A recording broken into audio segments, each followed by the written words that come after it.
ler Gênesis capítulo 4. Se você trouxe a sua Bíblia aí, você pode abrir.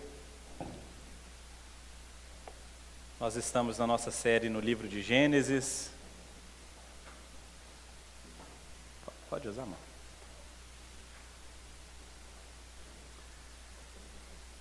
Nós estamos na nossa série no livro de Gênesis, falando sobre a origem de todas as coisas, do Gênesis. Um livro tão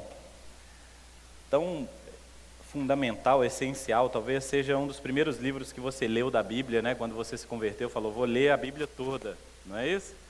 Gênesis eu sei que você leu. Levítico eu acho que você não acabou, não é isso?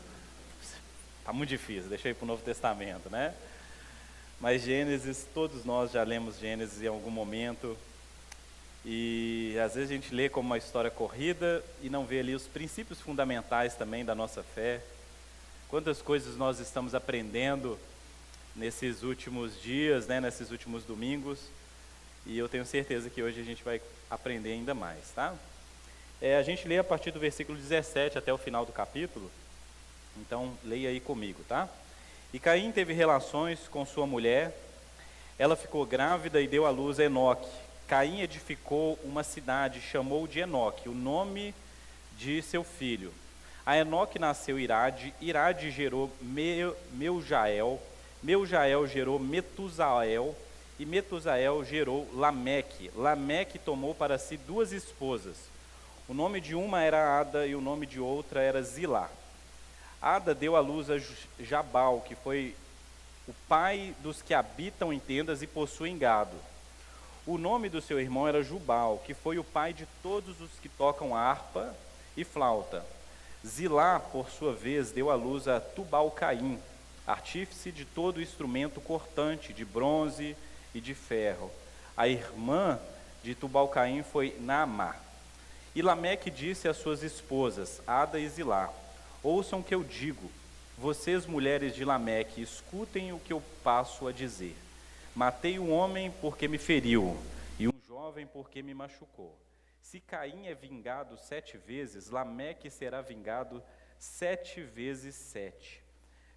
Adão tornou a ter relação com a sua mulher, e ela deu à luz a um filho, a quem pôs o nome de Sete, dizendo, Deus me concedeu outro descendente em lugar de Abel, que Caim matou. A Sete nasceu-lhe também um filho, a qual pôs o nome de Enos. Foi nesse tempo que se começou a invocar o nome do Senhor. Amém. Convido a igreja, vamos orar mais uma vez? Pai, essa é a sua palavra, um texto que fala sobre genealogias, que fala sobre histórias que por muitas vezes nós não damos atenção, mas o que nós podemos perceber nessa manhã aqui, ó Pai, é a tua graça inundando a realidade. Mesmo onde o mal se multiplica, a sua graça transborda ainda mais. Há esperança, o Senhor é o Deus que transforma o mal em bem, o Senhor é aquele que não perde o controle da história, é o Deus soberano. E ao Senhor desejamos ouvir nessa manhã, em nome de Jesus. Amém.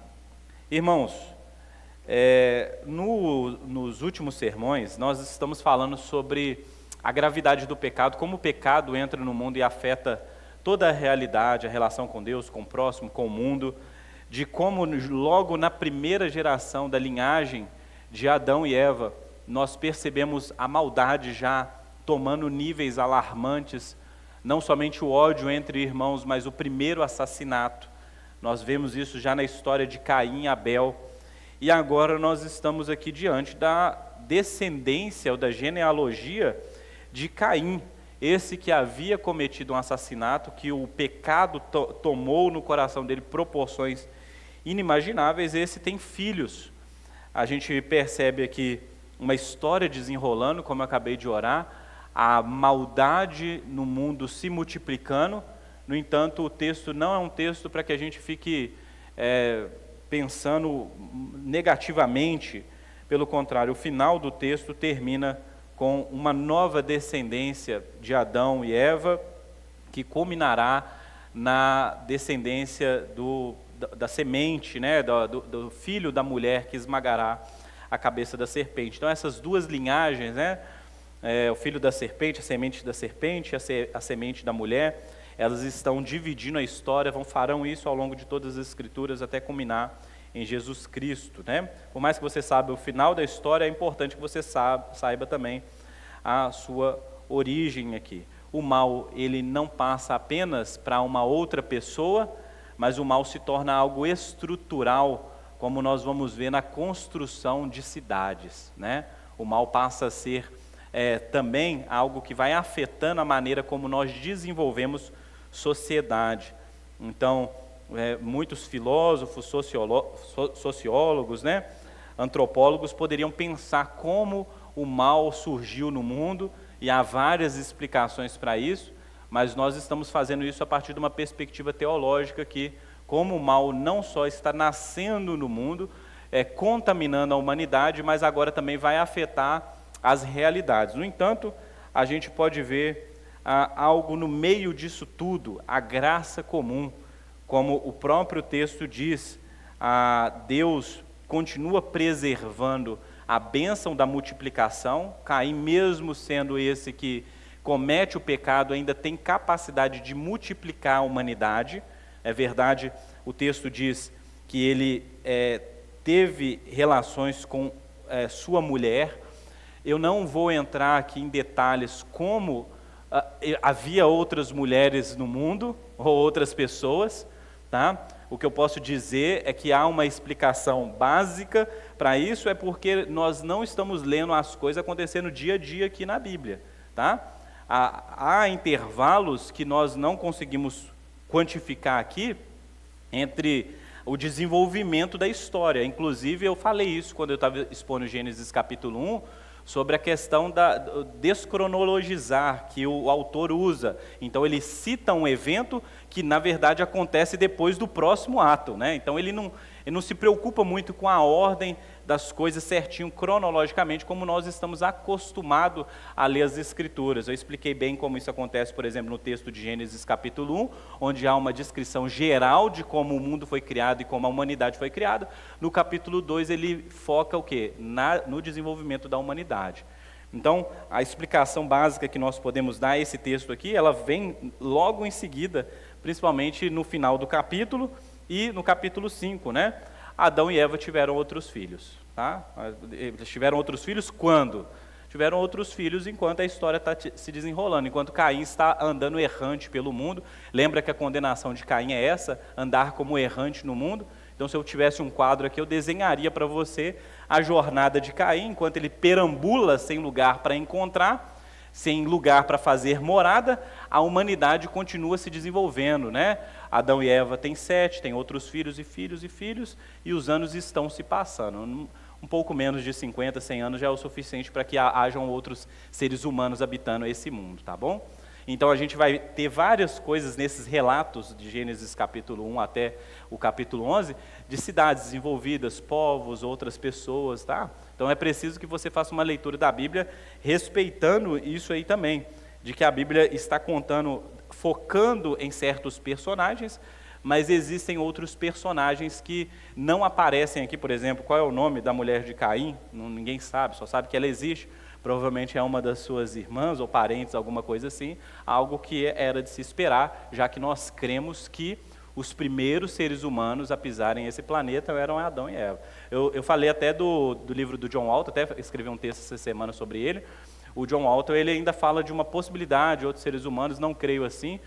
Fico com Bruce Waltke, ou os autores mais conservadores, que falam que realmente a criação do ser humano é a partir de um homem e uma mulher, e esse homem e a mulher é então a origem de toda a humanidade, tá? Isso é importante, a gente vai voltar para o texto, tá? Isso é importante para a gente desenvolver o nosso conceito de pecado, né, herdado, né? Até dei essa aula no IBTM recentemente, né? Que nós herdamos em nossa natureza o pecado de Adão. Não somente somos considerados culpados por causa de Adão, mas herdamos da nossa própria natureza, né? Todos nós carregamos um pouco de Adão e Eva e não de outras pessoas, ou sei lá, né? Mas pense nisso. A sociedade está se desenvolvendo, a humanidade está crescendo. Em determinado momento, então, o autor bíblico, né, Moisés e os editores vão dizer que Caim teve relações com sua mulher. Ele vai descrever a linhagem de Caim, e ela ficou grávida e deu à luz a um filho, Enoque. Caim edificou uma cidade e chamou de Enoque. Então aqui o surgimento da primeira cidade, né? As cidades, gente, no mundo antigo, para que uma coisa se chamasse cidade, ela precisava ter uma população mínima. Alguns autores falam de 1.000 a 3.000 pessoas, mas nos tempos, nos primórdios mesmo, qualquer centenas de pessoas, 50, 100 pessoas, existe um lugar cercado ou murado, protegido, aí está então a definição de cidade, né, que é a palavra hebraica ir. Então, uma cidade então é edificada, e o próprio Caim está por trás disso.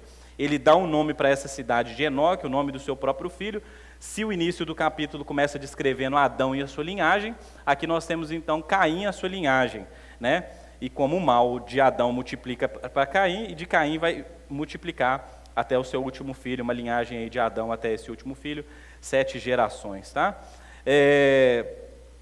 Caim edificou uma cidade, chamou Enoque, o nome de seu filho. A Enoque nasceu Irade, Irade gerou Meujael, Meujael gerou Metusalém, Metusalém gerou Lameque, Lameque tomou para si 2 esposas. O início também da poligamia, né, bigamia, como eles dizem assim, já o princípio da relação marido e mulher sendo desconfigurado aí, e começando então essa tradição, essa nova cultura de que um homem agora possui 2 esposas. A gente vai ver o desenvolvimento disso na história para mais e dezenas, enfim, uma coisa que no início Deus não criou para que fosse assim, tá?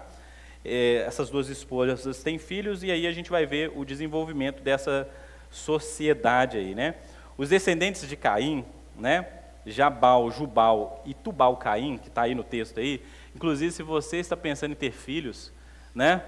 Tá aqui, ó, coloca isso aqui lá na hora de votação, joga no grupo da família, né? E vê se é um bom nome, né?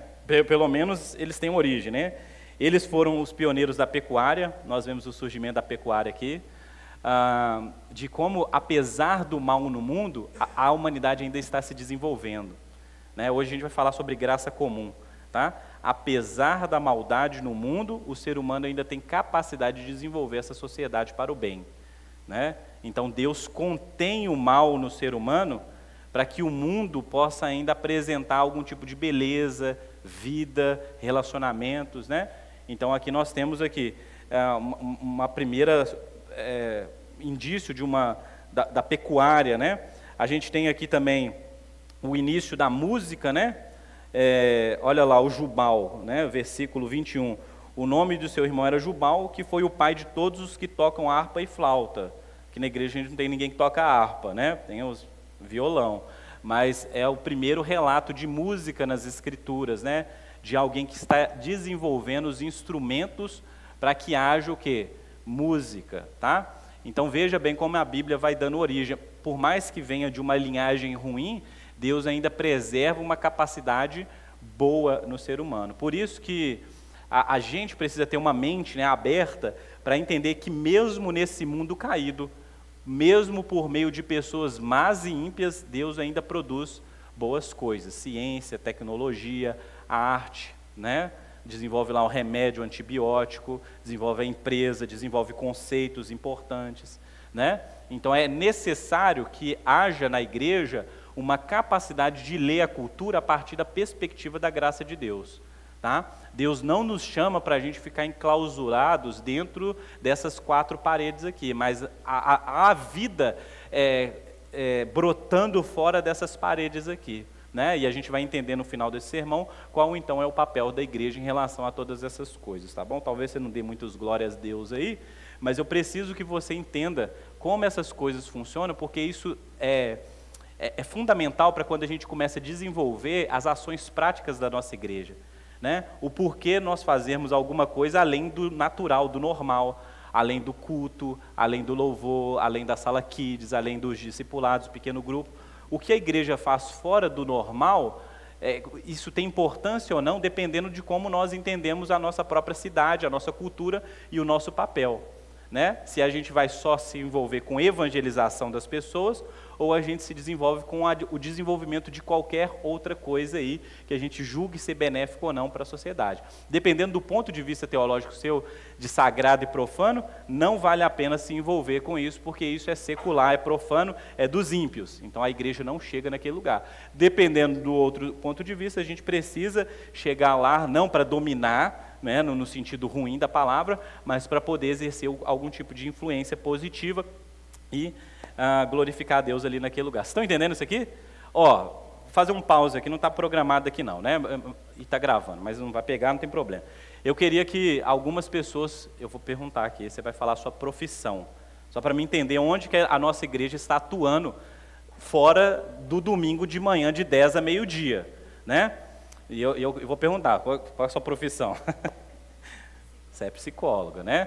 Tem mais psicóloga aqui na igreja? Psicóloga também, terapeuta, psicanalista, pode levantar a mão, não tem problema não, tá? Psicopedagogo, né? Tem ali atrás, né? Não tem problema não. É também ali, ó, né? É isso, né? Outro dia eu estava conversando com o Daniel, qual que é a sua profissão, Daniel? Assessor comercial. Eu fui perguntar assim, o que ele faz?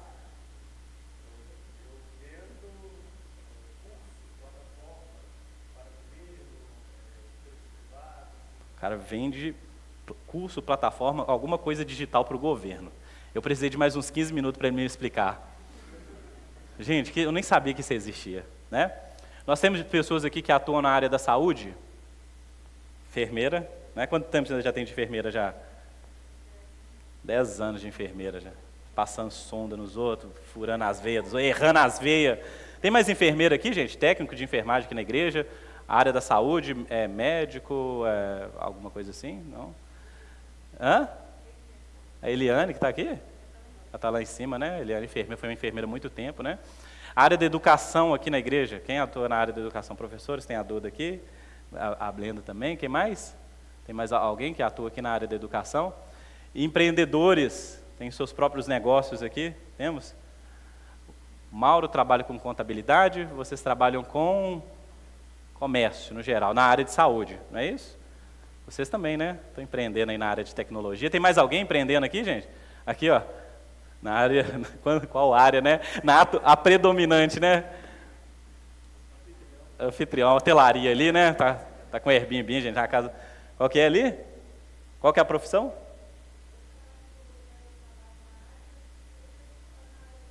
Costura e beleza. Beleza, tem mais alguém aqui que trabalha?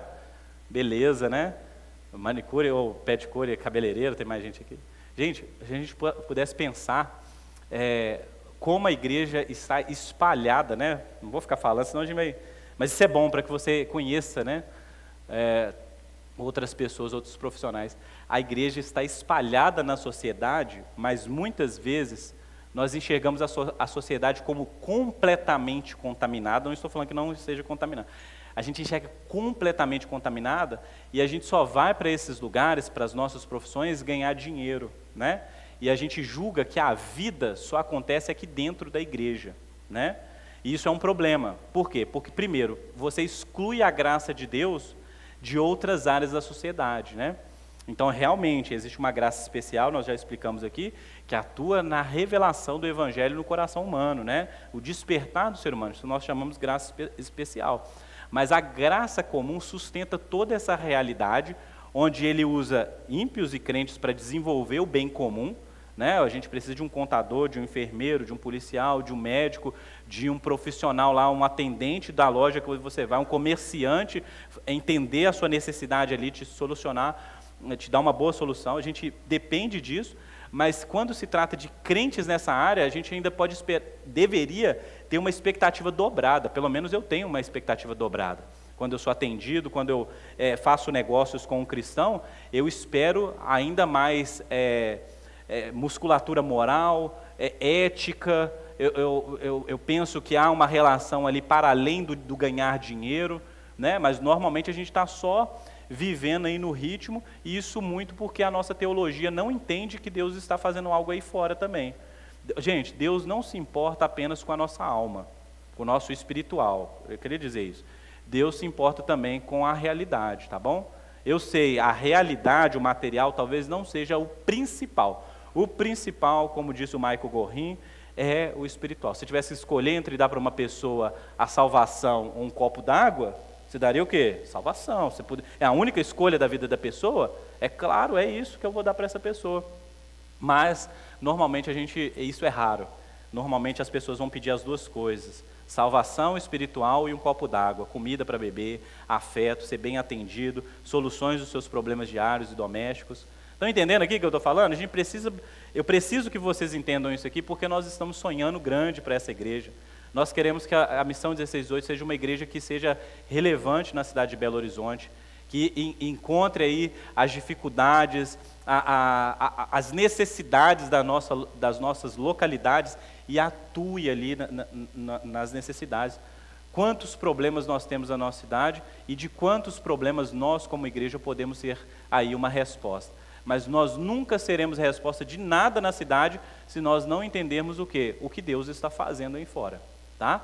Então, voltando para o texto agora, tá? No final a gente vem para essa conversa de novo.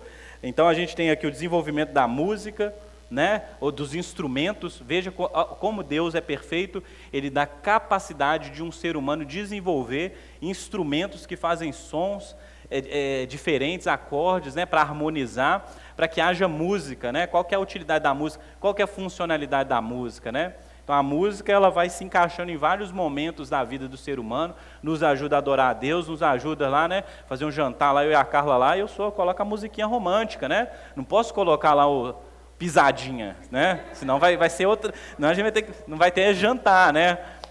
Aquele negócio de arrastar poeira que agora tá, né? Esqueci o nome. Como é que chama? Não tem, né? Não é aqui não.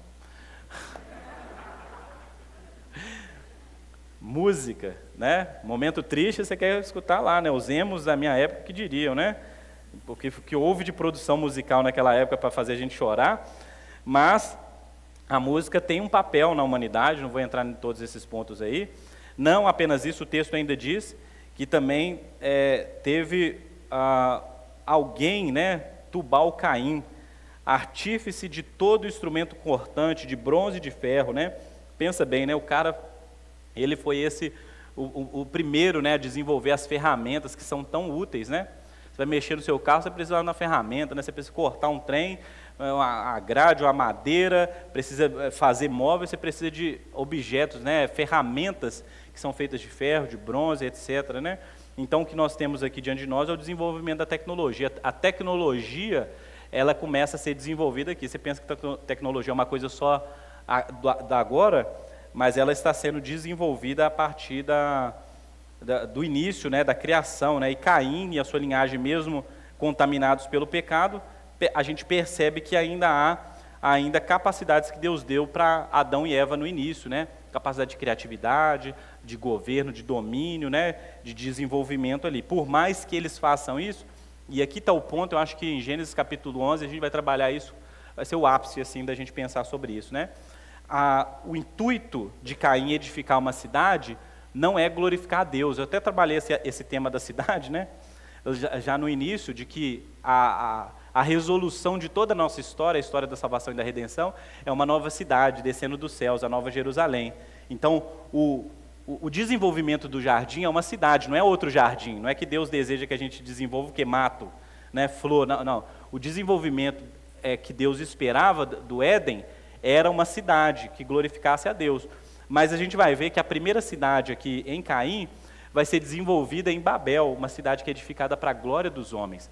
Esse é o grande problema, quando nós fazemos o que fazemos para a nossa própria glória, para o pecado, né? Mas então a gente tem aqui uma nova oportunidade para olhar para o texto, né?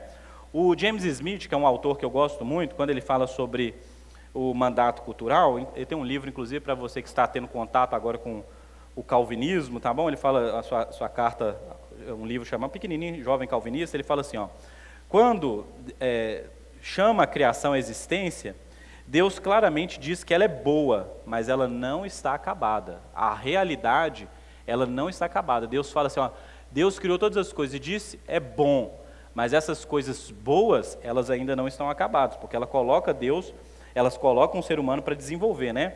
A criação não veio à existência toda pronta, com escolas, museus de artes, fazendas, né?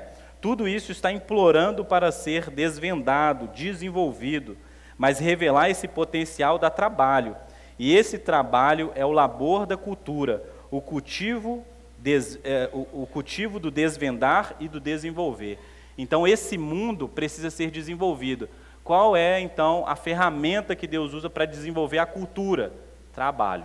Viu, gente? Apesar do trabalho, como eu disse já na texto da queda, agora a gente faz mais esforço, mas o trabalho faz parte da realidade humana e é isso que Deus usa para desenvolver a sociedade, a humanidade, tá bom? Então, por isso que talvez a Bíblia condena aí os preguiçosos, aqueles que não queiram trabalhar, né? Mas, como que você pode interpretar a sua profissão ou a sua função atual? Talvez você não tenha uma profissão na carteira assinada ali, talvez você não tenha empreendido, talvez você faça algo muito mais orgânico, na sua casa, administrando alguma coisa aí da família, né? Cuidando ali, tendo tarefas específicas, um híbrido. Como que você pode interpretar isso? Como um chamado de Deus para o trabalho. Você precisa desenvolver isso, trabalhar, suar, acordar cedo, dormir tarde se necessário, se atualizar, pesquisar mais. Converso isso com os irmãos semanalmente, de como eles estão fazendo o curso, de como estão atualizando seus currículos, entrando numa faculdade, no mestrado, uma pós-graduação, fazendo um técnico aqui, migrando de carreira. Por que que isso é importante? Isso não é simplesmente uma espécie de consumismo, ou como diria os outros teólogos, não, né? Os filósofos de esquerda, coisa do capitalismo e tal. Não é coisa só do capitalismo, não. É coisa do desenvolvimento humano. O trabalho faz parte da constituição humana. Nós fomos criados com capacidade para poder desenvolver a matéria. Isso é cultura. Cultura é quando nós pegamos algo e transformamos esse algo. E colocamos ali beleza, significado, né? Então, o próprio Francis Schaeffer, ele vai falar sobre isso, né? Que o homem, mesmo arruinado pelo pecado, jamais será considerado um nada, um qualquer coisa. O Francis Schaeffer, ele dizia que o ser humano, por carregar a imagem de Deus, ele ainda continua apontando para Deus. Por mais que ele tenha essa capacidade maculada, né? Sempre nas suas boas criações, né? Ele ainda aponta para Deus, ele ainda faz algo bom. Mesmo o ser humano caído. Você pode pegar o pior dos seres humanos aí. Quando ele cria uma coisa boa, essa coisa boa, de alguma maneira, glorifica a Deus. Né? Há necessidade nessa pessoa de ser transformado, de mudado, mas essa coisa ainda é boa. Então, o que eu quero que você saia aqui hoje? Você poder sair daqui com a consciência de chegar lá, você vai almoçar hoje fora, se você vai desfrutar aí de alguma coisa, vai pegar um Uber nessa semana, que a gente fez ontem, trocou a tela do nosso celular lá, que estava quebrado. Você pensar naquilo ali e falar, cara, glória a Deus, alguém teve essa ideia, alguém desenvolveu essa tecnologia que facilita, alguém consertou lá seu micro-ondas, sua air fry, teve uma geladeira que você comprou lá e a geladeira sai água, faz refrigerante, né?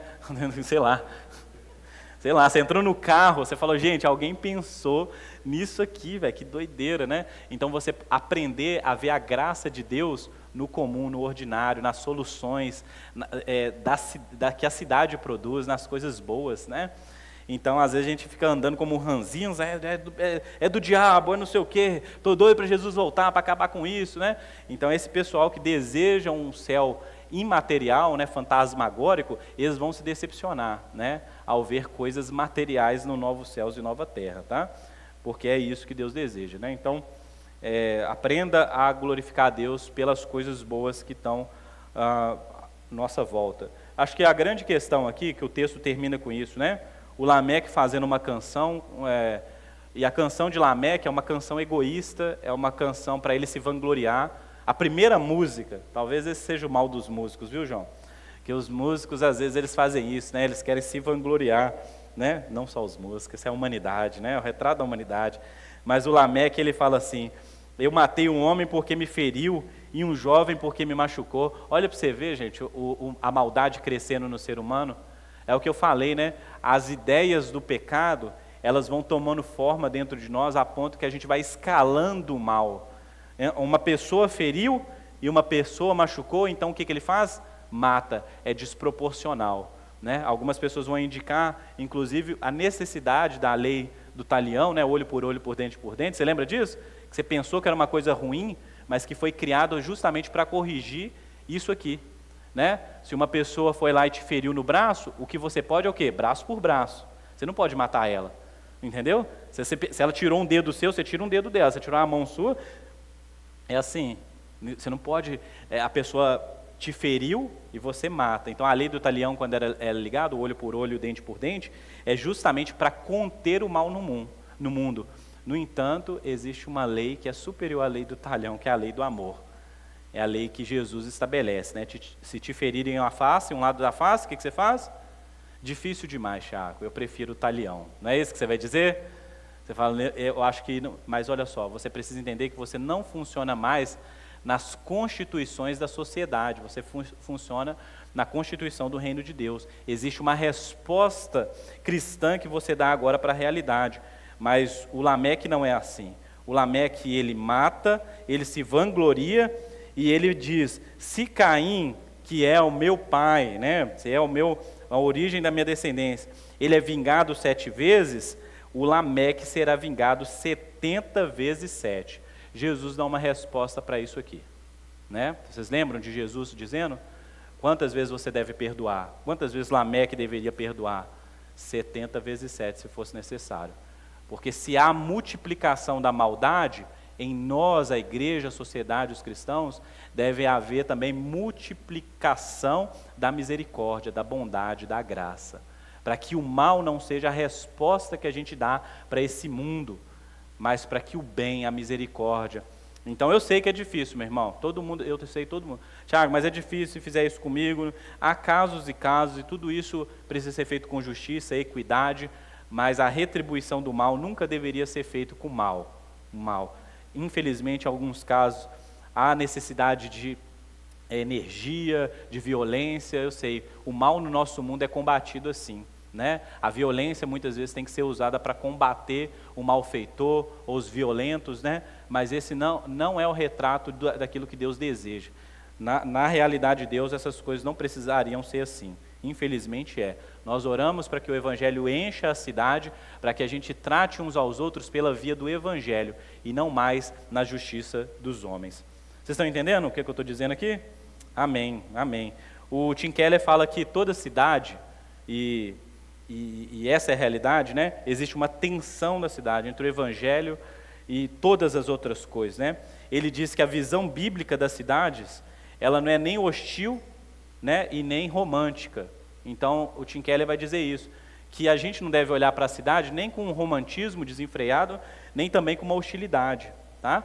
Porque essa cidade, veja bem, tudo isso que está acontecendo aqui, o desenvolvimento da pecuária, o desenvolvimento da música e das artes, o desenvolvimento da tecnologia, tudo isso está acontecendo no cenário da cidade. E é na cidade que essas coisas vão se desenvolver com maior força. Você não pode olhar a cidade somente com um lugar onde você arranca dinheiro disso aqui e vive e morre.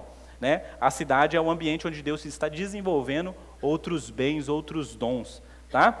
Mas ele fala, você não pode nem olhar uma visão hostil da cidade, nem romântica. A cidade tem natureza dupla, porque a humanidade, a cidade, ela carrega tanto o pecado, né, original, quanto também a graça. Assim, a Bíblia retrata a cidade como lugares de perversão, violência, mas também refúgio e paz. A gente poderia lembrar de várias cidades, tomara que eu pregue o sermão do Babel, porque aí eu faço essa conexão melhor, mas nós temos cidades na Bíblia como Babel, nós temos cidades na Bíblia como, por exemplo, o Egito pode ser considerado uma cidade também, a Babilônia é uma cidade, né? a Síria, Nínive, várias cidades que retratam o mal, várias cidades que retratam o bem, entre elas Jerusalém como um lugar seguro, lugar da presença de Deus, um lugar também que é pervertido muitas vezes, mas a história da humanidade vai se desenvolver em cidades. Não sei se você sabe, você vive em uma cidade, nossa cultura é uma cultura urbana e nós precisamos entender como o Evangelho atua dentro dessa realidade. Eu queria trazer um dado para você, que é o seguinte, né? Eu estava pesquisando e aqui dentro do bairro Santa Amélia existem mais de 20 mil pessoas. Lembra que eu falei que a cidade era constituída no mundo antigo, 1.000 a 3.000 pessoas já era considerado o quê? Uma cidade, porque tinha seus muros, era fortificada. Só o Santa Amélia, que é o bairro onde a missão 1618 está, tem mais de 20 mil pessoas. Tá? Eu estava outro dia passando na rua, conversei com o Renatão também, falei, gente, quantas pessoas moram nesse condomínio aqui, né? E a gente chutou aí uns 400 a 500 pessoas aí pelo número de apartamentos ali. Temos um outro apartamento aqui, temos até gente que mora aqui, cadê? Você, é o Paulo, cadê Paulo? Quantas pessoas moram lá no seu condomínio? Não? 480 apartamentos. Então, vão dobrar aí, né? Deve ter pelo menos quase 1000 pessoas, somente aqui, num condomínio, né? Num condomínio aqui tem gente, né? O JK, né? Se a gente fosse pensar no JK, tem mais de 5.000 pessoas, não é isso que eles dizem? Peguei a região norte, dados da região norte, maior parte da nossa igreja aqui está aqui, Santa Amélia, Santa Mônica, Santa Branca, região norte, região da Pampulha e região norte. Só na região norte nós temos mais de 460.000 pessoas. Qual é a resposta que a nossa igreja pode dar pensando nessas pessoas? Nós temos gente daqui da igreja que são de outros lugares da cidade, obviamente, de outras cidades da região metropolitana. Como a nossa igreja pode também fazer o bem ou produzir algum tipo de bondade e louvor para essas pessoas ou para essas cidades, esses bairros que estão na nossa volta. Eu sei, minha pregação está com cara de palestra, não tem problema, às vezes vai ser assim também, tá? Eu queria dizer algumas coisas que acontecem dentro da cidade para que você pense e a partir de hoje a gente possa orar e ser mais intencional na nossa cidade, tá? Primeira coisa, as pessoas se mudam para a cidade, elas estão na cidade porque a cidade é o motor da inovação, né? Um urbanista, né, Eduardo Glaser, ele fala que 80% do PIB global estão nas cidades. Ou seja, aqui dentro está circulando dinheiro, muito dinheiro. Para fazer missões, para sustentar missionários, nós precisamos de quê? Dinheiro. Para plantar igreja, nós precisamos? Você já percebeu que faz muito tempo que as igrejas não fazem mais escolas? Não estou falando de escola cristã igual as que a gente fala assim, cria escolas pensando na comunidade, na educação. Faculdade, qual foi a última vez que você viu uma faculdade cristã nascendo na nossa cidade? Faculdade pensada, idealizada por profissionais cristãs, assim como foi Oxford, assim como foi outras faculdades no mundo, no tempo da reforma. Você tem visto isso ultimamente? E hospitais? Hospitais evangélicos, hospitais protestantes. Não vamos pensar muito longe não, uma UPA, um centro de treinamento, uma clínica social, isso eu ainda consigo ver, né? Algumas igrejas fazendo aí das suas próprias salas aí, clínicas, enfim. A gente tem pensado pouco sobre a nossa contribuição na sociedade. Eu sei que muito disso acontece porque a sociedade se desenvolveu para que essas coisas acontecessem publicamente, e quando isso foi criado não existia políticas públicas. No entanto, eu tenho percebido que nós estamos simplesmente falando assim, ó, faz, cidade faz, desenvolve aí que a gente não quer mais se envolver com essas coisas, dá trabalho demais, né? Eu espero que a gente mude isso. Eu sei, nossa igreja é uma igreja de pouco mais de 100 membros, né? E a gente ainda não consegue fazer tantas coisas, mas talvez a gente já possa começar mudando isso, né? Aqui circula dinheiro, circula ideias, profissionais, coisas que num contexto rural seria muito mais difícil, né? No contexto rural você tem menos pessoas, menos profissionais, não que não haja pessoas, mas a densidade de pessoas é menor. A gente tem mais capacidade de ideias, de criatividade, porque nós estamos aglomerados, nós vivemos em prédios, em bairros, nós estamos apertados uns aos outros, né? E isso faz com que a gente fique se esbarrando, nossas ideias, nossos bens, e a criatividade, isso vai virando um caldeirão, como diz o próprio Tim Keller aí, tá? Na cidade é onde o indivíduo encontra a maior chance de ascensão social, né? Então, se você tem algum parente, se você veio do interior, você veio de outro lugar, provavelmente você está melhor financeiramente, economicamente e até desenvolvimento, né, do que talvez uma outra pessoa que ficou lá. Eles ficaram com a coisa boa, né? Que é o espaço, né, o silêncio, né, isso, a vida simples. Mas você, qualquer momento aqui, você pode fazer um exame ali no Hermes Pardini, ali, você paga não sei o quê, você pega o carro, tá? Você já andou de carro elétrico, você já teve acesso a várias tecnologias, você conheceu várias pessoas, está estudando muitas coisas que às vezes uma pessoa que vive numa cidade mais rural ainda não se despertou para isso, não é uma necessidade ali, né? Então esse é o cenário das novas igrejas aí, da nossa realidade, tá? Educação. Nas cidades estão os polos de educação, faculdades, escolas, as melhores escolas estão aqui, as melhores faculdades estão aqui. Se alguém quer estudar, vai para onde, gente? Vamos procurar as melhores escolas. Todo mundo vai procurar o quê? Se não está bom Belo Horizonte, está pequeno demais para a sua ambição, se você está querendo crescer muito mesmo, assim, desenfreado, para onde você vai? Vai para São Paulo, não é isso? Porque se o dinheiro não está aqui, o dinheiro está lá. E a gente vai buscando. Se não é São Paulo, você vai para onde? Eu quero ir para Nova York. Eu quero ir para as grandes cidades. Elas acumulam essas possibilidades de você estudar, pesquisa, né? Nós temos pesquisadores. Os melhores lugares, mais bem equipados, eles estão nas grandes cidades aí, tá bom? Não estou falando que é exclusivo não, mas é muito mais. Questão de segurança. Você fala, não, Tiago, mas tem muito roubo aqui. Mas pense bem, se acontece um incêndio em algum lugar, qual é a probabilidade de uma cidade ter lá os seus pontos, lá do bombeiro, de alguém a machucar que agora ligar para uma UPA, né, ligar para um SAMU, né? Até um tempo atrás a Carla trabalhava em Lagoa Santa, lá não tinha, né, amor? Não tem hospital e não tinha corpo de bombeiros, né?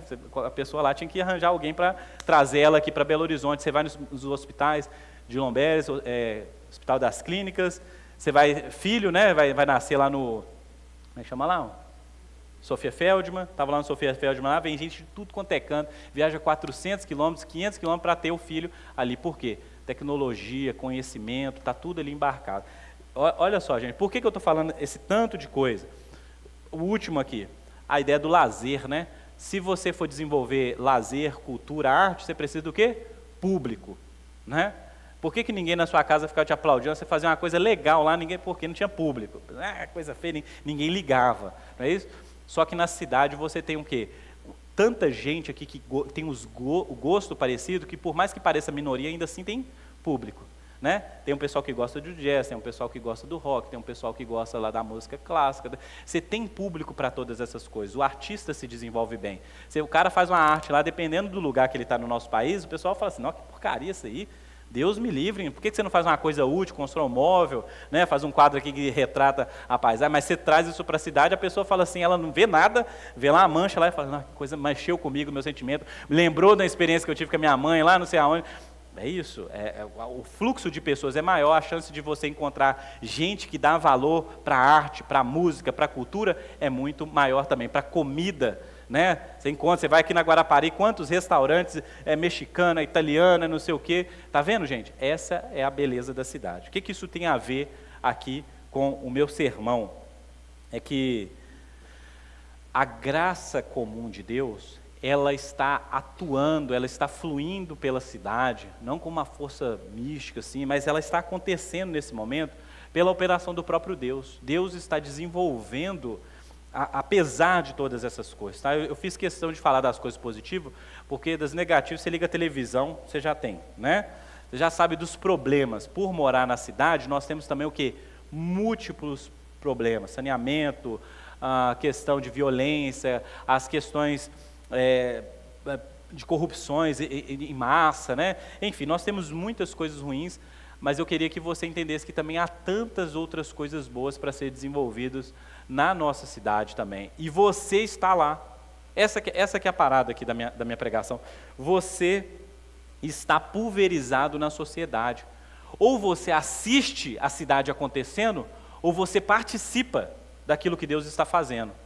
Ou você contribui para que isso seja feito com ainda mais excelência e para o louvor, honra e glória de Deus.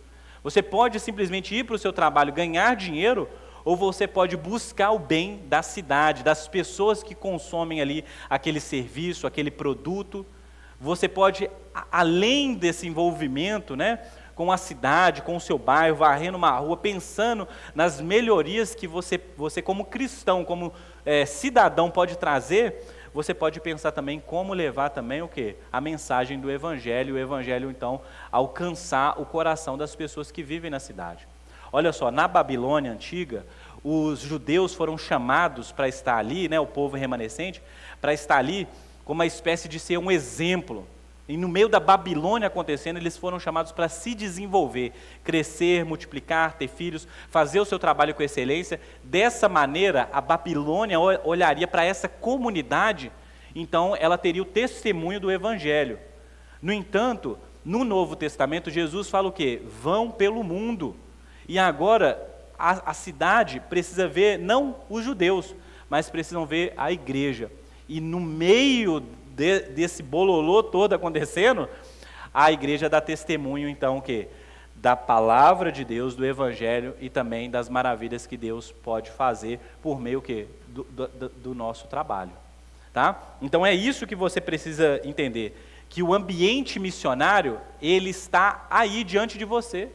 Talvez muitas pessoas aqui nunca vão a um outro país, ao norte de Minas, ao norte do nosso país, aos ribeirinhos, às tribos indígenas. Talvez você não vá nos países fronteiros do Brasil, mas Deus está te enviando aí, no seu bairro, nos seus vizinhos, no seu trabalho, nas academias, nos lugares onde você desenvolve lazer, cultura, onde você desenvolve a vida.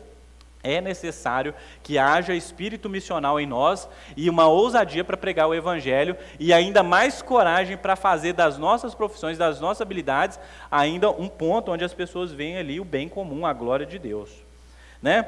Além da moradia, a cidade oferece locais de trabalho, comércio, leitura, aprendizado, adoração, divertimento, lugar para apreciar a arte e também órgãos de justiça, como os tribunais de justiça. Mas eu queria pegar uma ponta aqui. Adoração. As cidades produzem locais para adoração. E aqui está o ponto da minha pregação aqui. E o restante eu prego à noite, como vocês já sabem. A nossa igreja pode ser um local de adoração. Um local na cidade, pode ser um bem para a cidade. A nossa igreja em si mesma, ela pode ser um bem para a nossa cidade. Um lugar onde você pode trazer os seus amigos, parentes, colegas de trabalho, onde eles, buscando Deus em um lugar para adorar a Deus, por mais que Deus pode ser adorado em qualquer lugar, existe um lugar específico onde nós nos reunimos, o quê? Para ouvir a palavra de Deus, para cantar ao nosso Deus, para viver a experiência que é ser igreja. Então a nossa igreja, por si mesma, ela pode ser um bem comum para a nossa cidade. E nossa igreja precisa de mais, e a nossa cidade precisa de mais igrejas. A nossa cidade precisa de mais lugares de adoração pública, lugares onde Deus é lembrado, onde Deus é pregado, onde Deus é compartilhado. Por isso, o que você vai ver daqui para frente, para os próximos 10, 20, 30 anos, é um multiplicar de igrejas. A questão é, igrejas boas ou igrejas ruins? Eu espero que nós sejamos uma igreja boa. Não ser uma igreja melhor do que outras, mas uma igreja que é fiel ao Evangelho, uma igreja que há espírito de comunidade e uma igreja que há consciência de que algo precisa ser feito pela nossa cidade. Se assim for, nós seremos uma bênção para Belo Horizonte, para as regiões aqui em volta também. Amém?